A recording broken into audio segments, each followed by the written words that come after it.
گەلێک ئازادی بوێ دەبێ نرخی ئەو ئازادیش برا.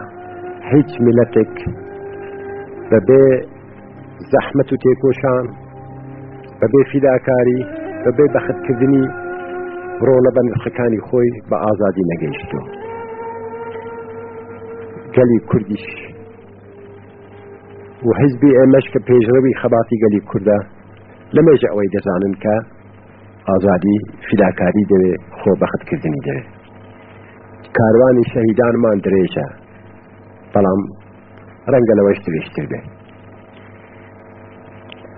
ئێمە لە ڕۆژی شەهیدبوونی شەهیدانمان لەمێژە بریارمانداوە ناگرین، لەمێژە بریارمانداوە کە تەنیا کارێک کە دەتوانین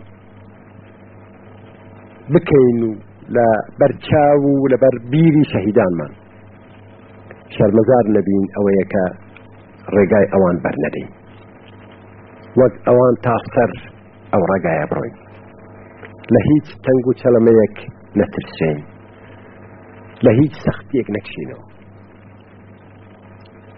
خەباتی ئێمە خەباتێکی ڕەوایە، خەبات بۆ ئازادی میلەتێکە، خەبات بۆ دوا ڕۆژی منداڵەکان و نەسلەکانی دیکەیە.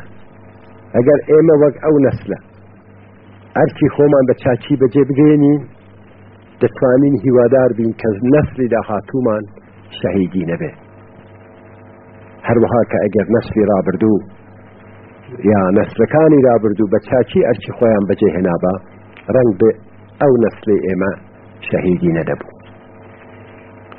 بۆیە بیرەوەری شەهیدەکانمان جارێکی دیکە دەمانهێنێتە سەر ئەو بڕوایە کە بیر و باوەڕێکی چەسپاو بەدڵێکی پڕ لە شۆڕش و بە هیوایەکی زۆر خەباتی خۆمان درێژە پێ بدەین.